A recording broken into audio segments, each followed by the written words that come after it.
Hello again. In this lesson, we'll be looking at the mechanical constructions of communication. We'll talk about language, both verbal and nonverbal, and signal systems and media, the tools we use to communicate. For this first part, instead of trying to reproduce what others have done, and because I'm not an expert, I'm suggesting several videos for you to watch presented by various experts on language. The examples I've chosen for you are generally based on English, but you can think about how they might apply in other languages as well. In these videos, you'll hear several voices, and all of them are secular, and all of them from a bit of a humanistic perspective. But honestly, we come to the same conclusion. They say we're an amazing machine. I would say we're fearfully and wonderfully made. There's so much complexity to language, and so much we still don't understand about it. Experts are still divided over how and why it works. Does it shape culture, or is it shaped by culture, or is it a bit of both? From a biblical viewpoint, we certainly can say that language is a gift. If we believe that we're made for community, and I do believe that, then we are designed for connection. A community is made up of myriad overlapping connections. The more people in the community, the more connections are required. Language gives us the ability to make those connections, to build them, strengthen them, and sometimes to destroy them. Languages allow us to move from concrete to abstract. We're not just bound to talk about objects as things, we can talk about concepts as things. And unlike the dog in this picture, animals actually lack this ability. They can imitate behavior and manipulate objects, and they can and do show some level of emotion. But their communication is actually limited to signaling. They have the ability to signal information to each other, as with bees dancing to inform other bees of a new honey source, or to read signals, as a dog can recognize your joy or your disapproval. But they can't discuss their behavior. They can't conceptualize improvements and share that information between themselves and create things in community the way we can. The behavior they learn and share is limited to what has been done before, and it's not generally growing a body of knowledge in the way that we can do.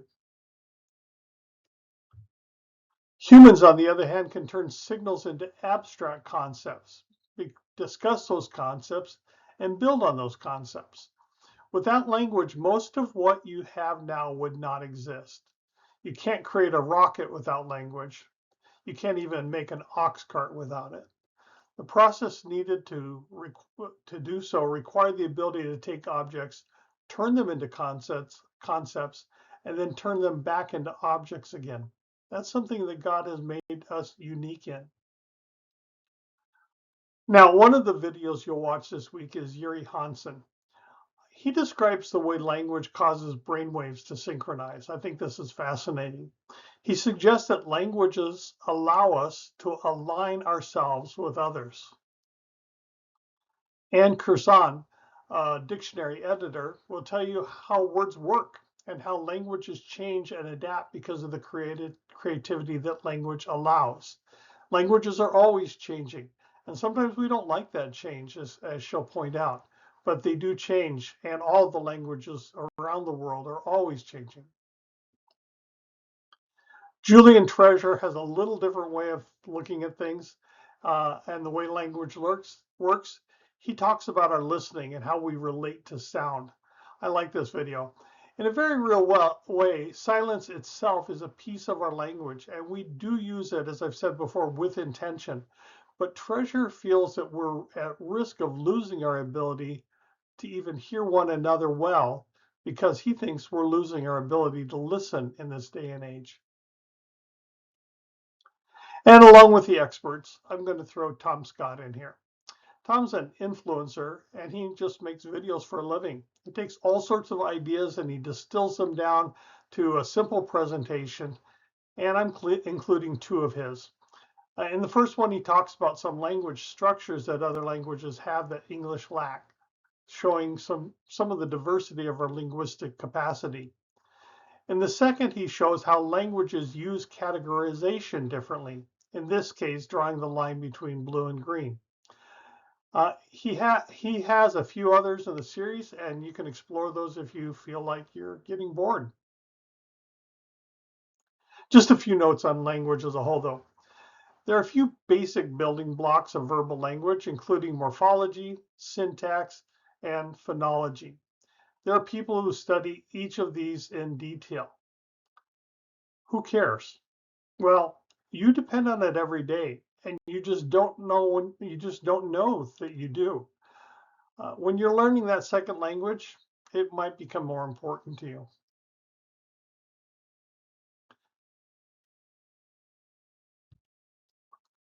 Morphology, the first of these three, examines how words themselves are structured and the rules that govern those structures. It, it tells us in our own language where we can use the suffix ed, for instance, and the topology of words as shown by this chart. So they break it down. They show the different way suffixes and verbs and nouns are related to each other, and how those are structured and how they work. So that's one aspect of language. Another is syntax, and I found this interesting. Syntax is how words combine. Each language has rules that govern the combination of words in a sentence order within that sentence. So in English, there's a prescribed order that you learn without anyone telling you that that's what it was, unless you learned it as a foreign language, perhaps.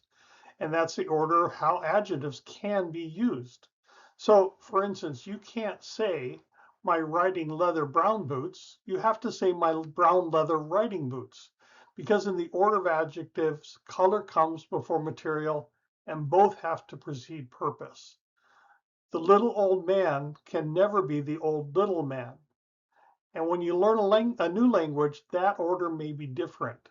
So if you look at this chart, you can see some of these orders and the idea of opinion, size, age, shape, color, origin, material, and purpose being the order things actually have to work for adjectives to be structured in a sequence. In Ilocano, the sentence structure completely reverses of a lot of the ways we speak in English. Ilocano is the language I learned to speak in the Philippines, and Ilocano says "going by the market" instead of "I'm going to the market," and so that is the possessive. It's a possessive structure and it's a directional action. Everything in Ilocano is either possessive or directional or both. Um, so that's syntax and how syntax works. And then phonology is about the rules of how a language structures the relationships of sounds to each other. For instance, in this rule in English, it says that you always let the vowel change to a more nasal sound when the stop at the end of the syllable is nasal. So in the word fan, the vowel sound moves to a more nasal because of the N being nasal at the end of the word. I bet you didn't know that. In my other language, Ilocano, it uses an initial NG, something that English never allows. So we have words like ngarud, ngem, ngata. It also doesn't use diphthongs like English does. Vowels actually need to be separated. So the word sa'an is split, and that means no. Sa'an, and actually a familiar one at the end of World War II was something called the Bataan Death March. But most Americans learned to say it the Bataan Death March, thinking the double A was just a long A. But it's Bataan. It always has to be separated. There are no diphthongs. Another thing that is unique, or not unique about Ilocano, but is different from English, is that in English, consonants at the end of the words tend to be aspirated.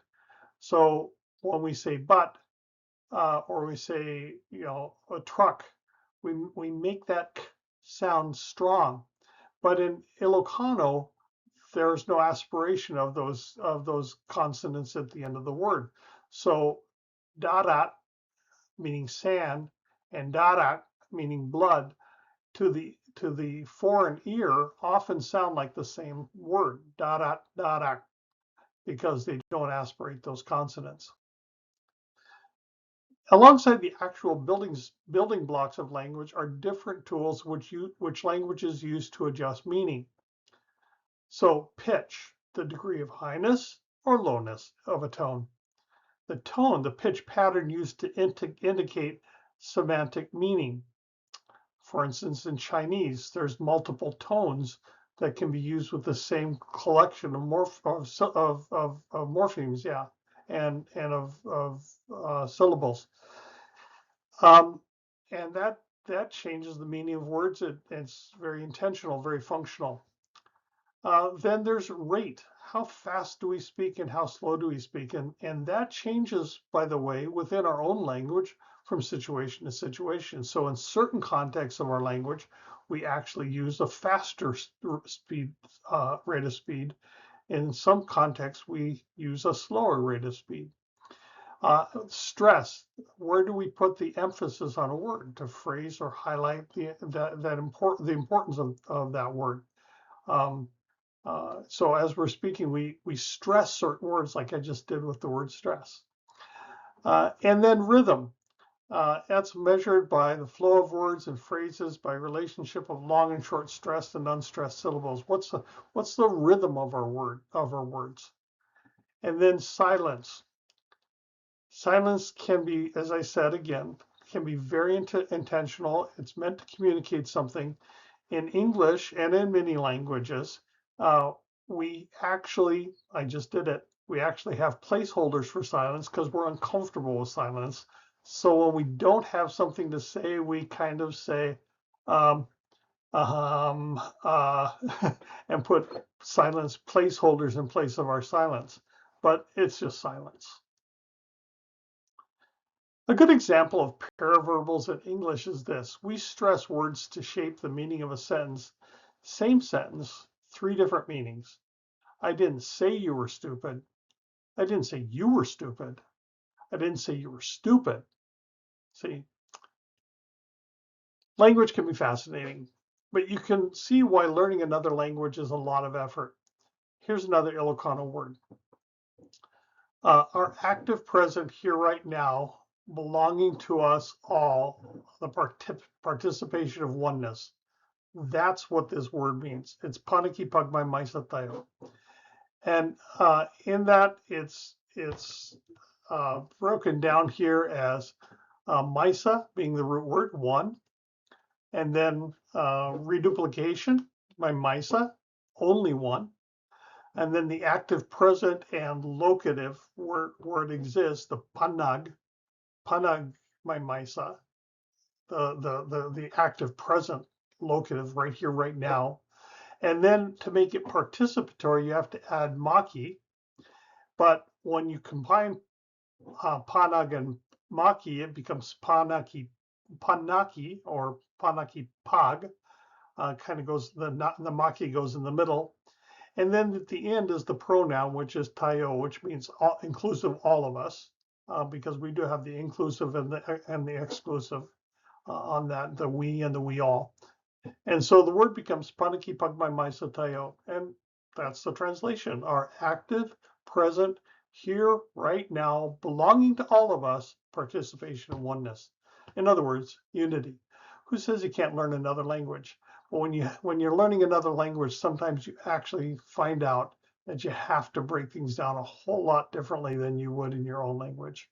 Okay, enjoy the other videos that I'm posting for you, and then I'll be back with 2 more videos on the signal systems and on media for this lesson.